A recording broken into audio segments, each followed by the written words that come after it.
فرمانا آقا علیہ السلام تشریف فرما تھے، حضور کے صحابی حضرت طیہہ کلبی بہت خوبصورت جوان تھے، 7 قبیلوں کے سردار تھے، بیٹھے ہیں اور کہتے ہیں یا رسول اللہ صلی اللہ علیہ وسلم کیا اللہ تعالیٰ میرے بھی گناہ معاف فرما دے گا؟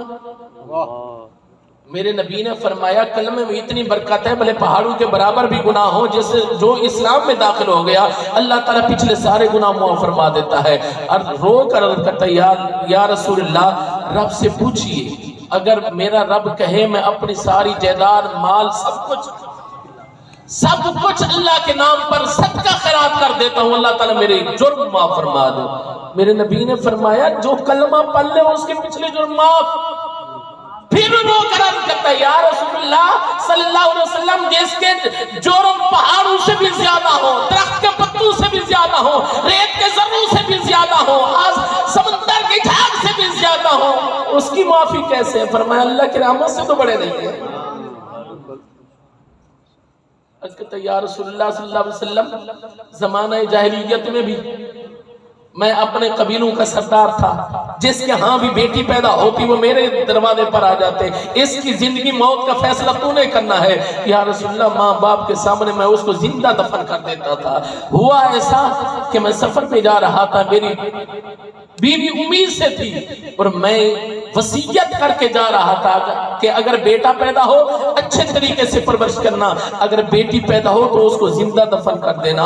اب مجمع صحابہ کرام کا لگا ہوا ہے، آقا علیہ السلام سب جھکا کر اس کی بات سن رہے ہیں۔ اب ذرا توجہ فرمانا، وہ صحابی رسول طیہہ کلبی قبلہ اپنی آپ بیتی سنا رہے ہیں یا رسول اللہ صلی اللہ علیہ وسلم پہلے لوگ آپ بھی جاتے ہیں دبئی ادھر ادھر جو کام کرنے جاتے ہیں 2 سال بعد آتے ہیں 2.5 سال بعد آتے ہیں، اور تب بھی عرض کرتے یا رسول اللہ میں 2.5-3 سال لگا کر جب واپس آیا تو میں نے دیکھا کہ میرے صحن میں ایک بچی ہے جو ٹہل رہی ہے کھیل رہی ہے۔ میں نے آتے ہی سب سے پہلے سوال کیا کہ یہ کون بچی ہے؟ تو ماں کی مامتا تڑپ گئی کہ اللہ تعالیٰ نے جب عطا فرمائی بھی ہے تو پھر کب تک اس کو چھپاؤں گی؟ کہنے لگی اے طیہہ کلبی میرے سرتاج تیرے جانے کے بعد اللہ تعالیٰ نے تیرے ہی گھر میں بیٹی عطا فرمائی تھی۔ کہنے لگا یا رسول اللہ میں غصے میں آ گیا، جلال میں آ گیا، میں نے کہا میں دوسروں کی بیٹیوں کو زندہ دفن کرتا رہا، میرے گھر میں بیٹی پیدا ہو گئی تو نے کیوں نہیں مارا؟ تو نے قتل کیوں نہیں کیا؟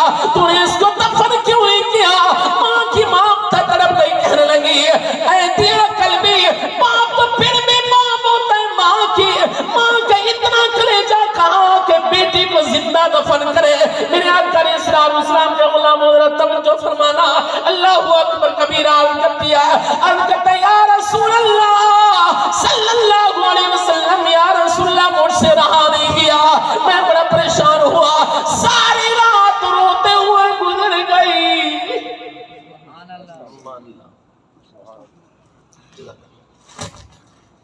یا رسول اللہ ساری رات پریشانی کے عالم میں گزری، اور جو ہی صبح ہوئی میں نے اپنی بیوی سے کہا اس کو جلدی کر تیار کر، آخری بار جتنا ملنا ہے مل لے۔ اور وہ عورتیں بھی بیچاری مجبور تھی، ہر لحاظ سے مجبور تھی، وہ بھی عورتیں جن کو چوتی کی نوک کے برابر سمجھا جاتا تھا۔ میرے آقا علیہ السلام کے علماء یہ رب کا احسان نہیں کہ انسان کو عزت ملی، انسان کو وقار ملا، بیٹی کو رب نے درجہ عطا فرمایا، ماں کو ماں جیسا مقام عطا فرمایا۔ اونچا بول دیجیے سبحان اللہ بول دیجیے۔ ورنہ عورت کی کتنی تذلیل تھی، ذرا تاریخ پڑھ کر دیکھیے، تاریخ کے ورقے جھنجھوڑیے کہ اللہ تعالیٰ نے اپنا محبوب رحمت بنا کر بھیجا۔ اب آقا علیہ السلام کی آنکھوں میں آنسو کی لڑی ہے اور اس کی بات سن رہے ہیں۔ عرض کرتے یا رسول اللہ میں نے کسی اٹھائی، بچی کو ساتھ لیا اور جنگل میں لے گیا، ویرانے میں لے گیا، جنگل بیابان میں لے گیا جہاں پہ مجھے کوئی دیکھنے والا نہیں تھا۔ اب ذرا توجہ فرمانا، عرض کرتے یا رسول اللہ میں جب گڑھا کھودنے لگا تو وہی بیٹی بھاگ کر میرے پاس آ جاتی تھی، بابا تو کچھ دن تو آرام کرتا، اس بیچاری کو علم نہیں تھا، اس کو پتہ ہی نہیں تھا کہ میرا بابا کس لیے یہ گڑھا کھود رہا ہے۔ عرض کرتے یا رسول اللہ وہ آتی تھی اپنے دوپٹے سے مٹی صاف کرتی تھی، یا رسول اللہ وہ گرمی کا موسم تھا، کبھی مسجد میرا پسینہ خشک